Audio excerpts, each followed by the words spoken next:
Maintenant, on va parler d'un autre sujet, les gars, parce que moi, c'est un sujet vraiment, ça me touche profondément, mais c'est un sujet pour lequel j'ai versé énormément de larmes pendant les recherches. Tu vois.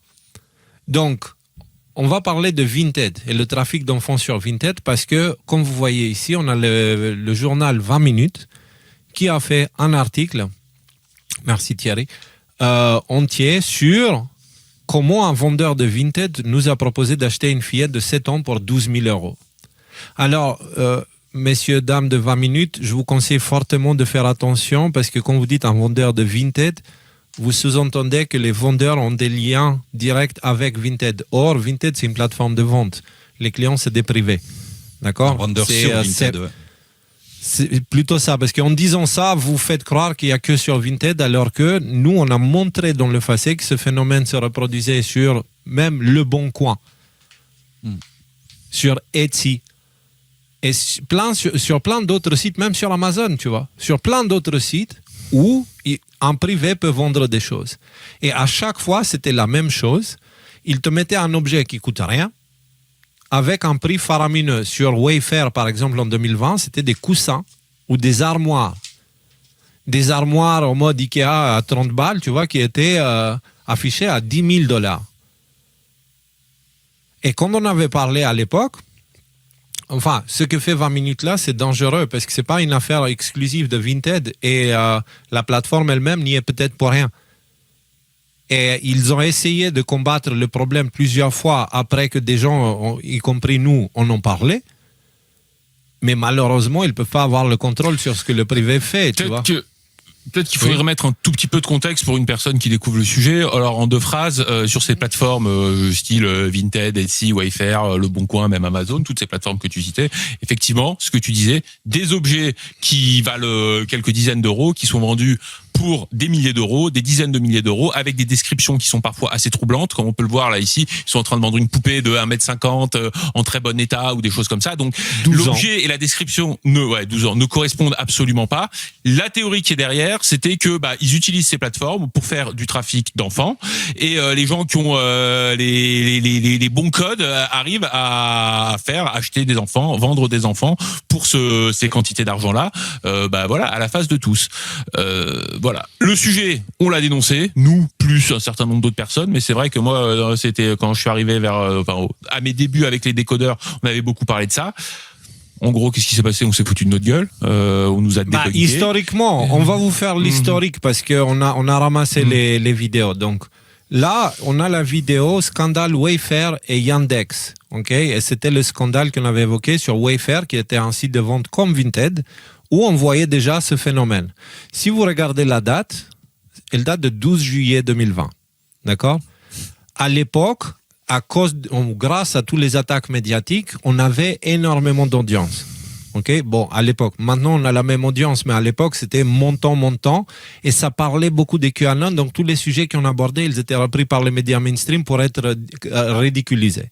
Donc, on en parle le 12 juillet et on a un peu, le 16 juillet, un article du Monde, qui justement dit comment le site de commerce Wayfair s'est retrouvé accusé d'organiser un réseau pédophile, alors que c'est pas ça qu'on disait. Bref, on expliquait ça avec beaucoup plus de détails. Et donc, il disait, le Wayfairgate se répand comme une traînée de poudre sur Twitter, Reddit et le jeune réseau social TikTok, où le mot-clé a été vu plus de 40 millions de fois. Il attend dans la foulée les berges de l'Internet francophone, que ce soit sur le compte conspirationniste Radio-Québec ou le forum jeuxvideo.com. L'ampleur prise par la rumeur contraint l'enseigne à contester publiquement et donc, l'enseigne qui dit quoi ? Il dit, non, il n'y a aucune preuve de tout ça, c'est rien. Et il disait, du coup, tout de suite, ils sont passés à la nébuleuse QAnon, comme quoi ils racontent des conneries, comme quoi c'est n'importe quoi. Voilà. Alors, on a continué avec la mise à jour avec l'affaire Vinted, avec cet article-là, en 2023. Ce qui a généré une tornade de merde de la part des médias mainstream et les fact-checkers, etc., qui parlaient de l'imaginaire complotiste, la complosphère, fachosphère, qui imagine des délires avec les enfants et tout. Et on s'est fait encore massacrer, mais ce qu'on avait réussi à gagner à l'époque, c'est que du fait qu'ils nous avaient attaqués, plein de gens ils se sont intéressés. Et au final, ce qui s'est passé, c'est que le sujet a attiré l'attention et les sites comme Le Bon Coin ont dû mettre les mains dans le cambouis et commencer à faire des efforts pour arrêter le phénomène. Vous avez donc ici le site Le Bon Coin qui dit « Bonjour, nous réprouvons totalement ce type de comportement sur le site Bon Coin. Les annonces viennent d'être suspendues. » Okay? Et il parle de ces annonces étranges. Okay, avec ces choses qui coûtent rien et qui sont vendues à plusieurs milliers d'euros. Et donc, ce qui prouve aussi que ce n'est pas une affaire qui est organisée par les plateformes. Donc, ce n'est pas un vendeur Vinted qui a fait ça. C'est un vendeur privé qui fait ça sur plusieurs plateformes. D'accord ? C'est comme ça qu'il faut le voir. C'est ça le détail qu'ils ne donnent pas et c'est ça qu'ils essaient de détourner encore. Mais le fait de voir ça sur 20 minutes... ça montre qu'il y a vraiment un changement parce que maintenant, on n'a rien sur les Tristan Mendes France, les Rudi Reichstadt et tous ceux qui nous traitaient de fous à l'époque. Tu vois ? On ne sait pas ce qu'ils pensent. Ils n'existent plus là, sur le sujet. Bah, le truc, c'est que déjà, ça devient difficile de dire que la pédocriminalité, c'est l'imaginaire complotiste, QAnon, etc., avec toutes les affaires de pédocriminalité et de pédophilie qui ont été révélées ces dernières années. Ça, c'est le premier point. Le deuxième point, c'est que si tu regardes le comportement de Le Bon Coin, on a vu ça, on a trouvé ça suspect, on a enquêté, on a viré les annonces. Ok, très bien. Si tu regardes le site de l'article du Monde, on a la réponse de Wayfair et qu'est-ce qu'ils disent ? Ils disent mais non, c'est n'importe quoi, c'est complètement justifié. Ces armoires sont de qualité industrielle. Je lisais là sur l'article pendant que tu étais en train de C'est parce que le scandale Wayfair, il était légèrement différent. Là, c'est parce que c'est Wayfair, le président de Wayfair, il était impliqué dans le réseau lui-même. Donc c'était une histoire un peu différente, ce qui ne veut pas dire que c'est toujours le cas. Mais tu vois, comme à un moment donné... Non, je dis pas que... J'essaie pas d'accuser des gens sans preuve parce qu'il s'agit pas de faire ça. Il s'agit juste de reconnaître un certain nombre de phénomènes. Par exemple, on a le même problème qui arrive dans la sphère du jeu vidéo sur une grosse plateforme de jeux vidéo qui s'appelle Roblox et qui attire beaucoup d'enfants. On a un vrai problème de contenu pédophile, de prédateurs qui viennent s'en prendre à des enfants sur Roblox. Et le truc, c'est que Roblox, donc la plateforme, elle, ne dit rien, ne fait rien. Discord, vous connaissez ce logiciel Discord qui permet de communiquer aussi. On a tout un tas de problèmes et des gros scandales qui ont été faits sur Discord. Et alors, il faudrait que je revoie. Ils ne font pas toujours rien parce qu'ils ne veulent pas. S'ils disent sur notre site il y a ça comme phénomène, ils disent automatiquement n'utilisez pas notre site. Aux parents, tu vois, ne laissez pas vos enfants sur notre site. Donc ça veut dire ils sont bloqués par ce qu'ils font et ils peuvent aller jusqu'à un certain point. Ils peuvent essayer de modérer, mais ils ne peuvent pas tout arrêter. Tu vois ce que je veux dire ? C'est Le Bon Coin, il va pas fermer tout le site parce qu'il y a des privés qui vont toujours trouver des magouilles à utiliser. Bien sûr, il s'agit de trouver le juste milieu par rapport à ça. Néanmoins, sur les exemples que je viens de donner, mon sentiment, c'est qu'il y a un gros laisser-faire. C'est-à-dire que même la modération, elle n'est pas faite. Le problème, il est effacé sous le tapis. On a, dans tous ces problèmes de criminalité, ce qui s'est passé à Paris, là, le scandale qui s'est passé à Paris, qu'est-ce qu'on voit ? Maintenant, le scandale, il est dehors, mais pendant des années, il était sous le tapis. Et qu'est-ce que te disent les gens ? Bah ouais, tout le monde était au courant, ça fait des années qu'on sait faire et tout ça. Donc en fait, ce phénomène de laisser-faire, le gang là des Pakistanais en Angleterre, dont on a parlé la semaine dernière, même phénomène, où les autorités ne font rien jusqu'à ce que le tas de poussière sous le tapis soit devenu beaucoup trop gros. Donc voilà, c'est aussi un phénomène à prendre en compte, je pense, dans toute cette histoire. Pour moi, ce que je prends en compte dans toute cette histoire, c'est que à chaque fois qu'on a parlé, on a provoqué une réaction massive, y compris des sites en question, ce qui montre quelque chose où on doit garder notre attention, c'est-à-dire le fait que on a un certain pouvoir. Et je ne parle pas que de nous, hein. Je parle des médias alternatifs face aux médias mainstream, parce que, les gars, il y a quelque chose de super majeur qui se produit en ce moment. Ce grand réveil, il est en train d'avoir lieu devant nos yeux, et on ne voit pas certaines choses. J'étais en train de voir l'évolution... l'évolution des restaurants... Et je remarque, enfin, ce que j'entendais dans les analyses sociales de l'évolution dans les restaurants, c'est que jusqu'à il y a un certain temps, les restaurants pouvaient se concentrer sur la quantité et pas trop faire attention à la qualité. Parce que à l'époque, la psychologie des masses, c'était on veut surtout la quantité et une bonne affaire, tu vois. Mais apparemment, dans les 20 dernières années, 15 dernières années, on est passé de ça à je préfère manger 10 fois des choses de qualité que 30 fois de la merde. Et donc, du coup, les restaurants, ils ont dû s'adapter. Et on peut le voir ça avec les buffets à volonté qui ont dû changer leur apparence. On voit ça avec beaucoup de choses. Donc, ça veut dire que les mœurs sont en train de changer. Après, juste avant de commencer le live, je regardais une émission. Alors, ce mec-là, je ne sais pas si vous connaissez, Nage Betim. Vas-y, montre-toi là, Théo. Voilà, lui là. Ce mec-là, il mérite une statue devant l'université de sociétologie, je ne sais pas quoi, qui étudie les comportements sociaux sur Internet. Parce que le travail qu'il fait au niveau des recherches, etc., est incroyable.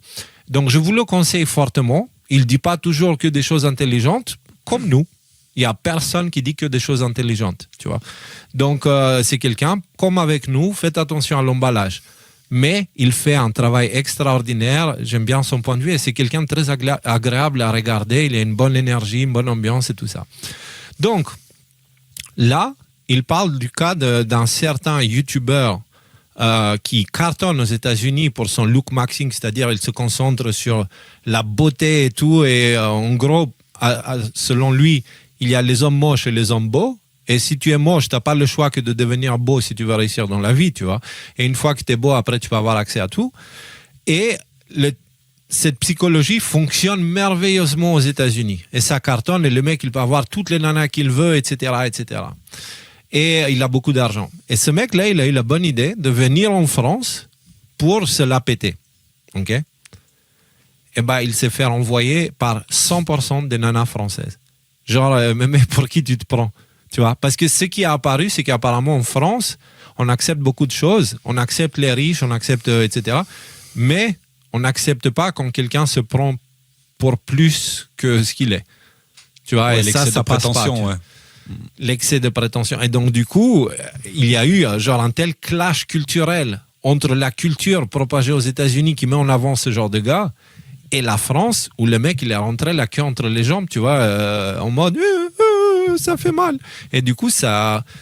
Et je suis en train de voir ça. Je vois ce qui se passe avec les restos. Je vois ce qui se passe autour de moi. Où cette semaine, j'ai une personne qui m'a appelé, une personne qui m'est très chère et très proche, qui m'a appelé, les larmes dans les yeux, pour me dire écoute, Léo, je vois que ce qui est en train de se passer, c'est les choses que tu disais à l'époque, et qu'à l'époque, je t'ai attaqué pour ça.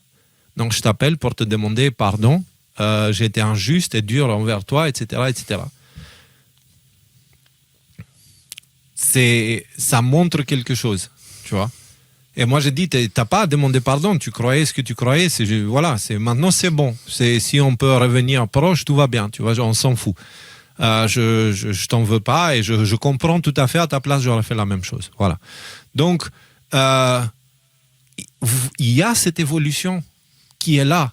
Un autre truc, Fender, un des plus grands fabricants de guitares, okay, qui décide d'utiliser sa forme classique, okay, qui a été inventée par Leo Fender, le fondateur de la compagnie. Donc la forme classique des guitares électriques, tu vois, celle de Jimi Hendrix et tout ça.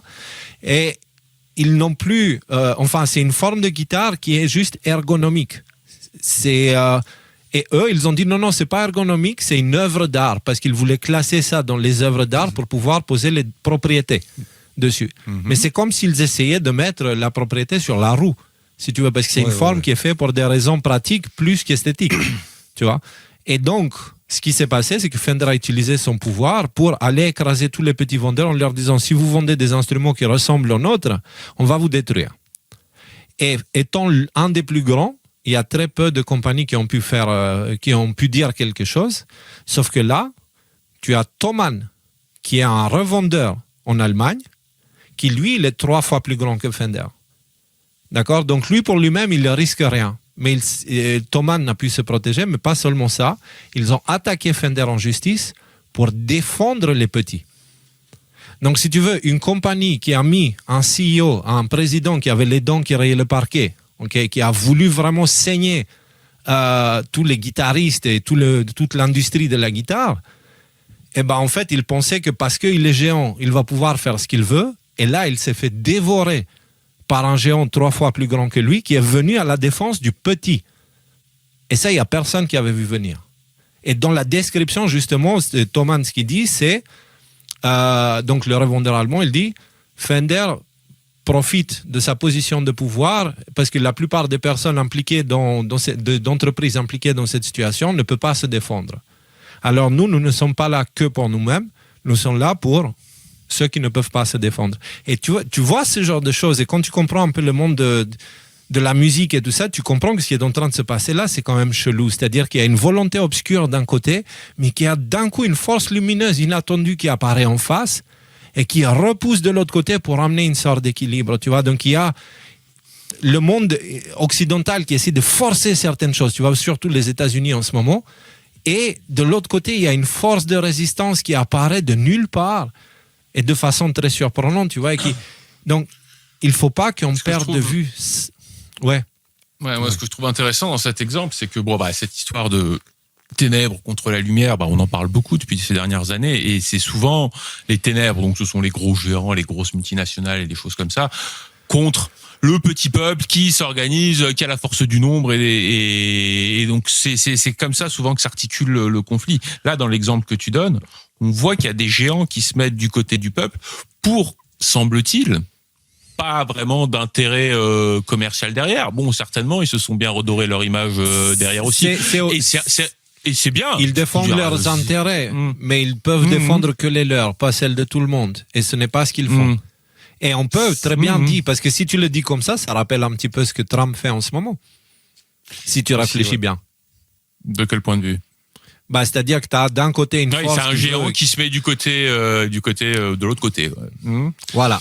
Et c'est l'histoire C'est l'histoire du pendule, tu sais, si tu veux, l'Occident et globalement l'idéologie capitaliste, elle est allée tellement loin dans l'individualisme, tellement loin dans l'optimisation du profit, etc., qu'à un moment donné, il est arrivé à sa propre limite et même parfois il l'a dépassé. On l'a abordé même dans l'histoire des logiciels, qui est avant tu pouvais posséder un logiciel, maintenant tu dois le louer, tu vois, et comment ça fait le backlash. Et c'est justement, le truc c'est que ces backlash, ils ne reviennent pas juste en position où c'était juste avant, tu vois.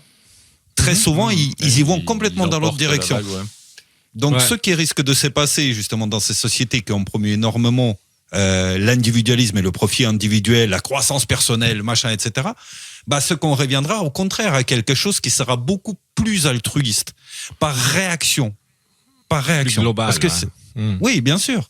Parce que tellement société gavée, tellement épuisée par cette idéologie-là, qu'on risque d'aller très loin dans l'opposé de ça, quoi. Et l'opposé de ça, sans la sagesse, c'est le communisme. C'est ça. Exactement ce que j'allais dire. Exactement. Oui, tout à fait. Donc, en fait, tout ça ce qui est central, c'est la conscience, quoi. C'est exactement, d'être conscient, parce que c'est ce qu'on dit, que la situation actuelle, il y a des forces qui poussent vers un esprit collectif, tu vois, de revenir vers un esprit collectif. Et c'est là où on aura un choix à faire. Est-ce qu'on veut participer dans l'esprit collectif de la bête, tu vois, de Babylone, de cette civilisation l'esprit collectif contraint, quoi. Forcé. Contraint, qui deviendra forcé, voilà, à un moment donné, qui le devient déjà maintenant, ou la liberté est l'esprit collectif de quelque chose d'éternel qui est l'esprit de l'homme, en fait.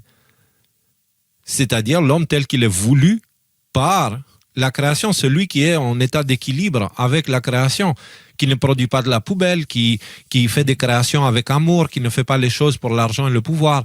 Alors les gars, avançons, parce que justement c'est le sujet du live ce soir. Mais si on parle de ces choses-là, de ce grand réveil, c'est parce que moi, je n'enlève pas la possibilité à ce que cet article de 20 minutes, ça soit juste fait par quelqu'un qui avait vraiment une intention bonne. Okay? C'est pas parce que c'est un journaliste que c'est une mauvaise personne. Et c'est peut-être tout ça, c'est poussé par ces énergies positives qui sont en train d'éclairer le monde en ce moment. Et malheureusement, ce qu'on a posé dedans dans l'obscurité, c'est moche. Mais le fait qu'on le voit, ça veut dire que ça va commencer à s'arrêter. Donc, 20 minutes qui nous attaquaient, maintenant eux-mêmes ils en parlent, tu vois. Alors il y a un changement, il y a quelque chose qui se passe.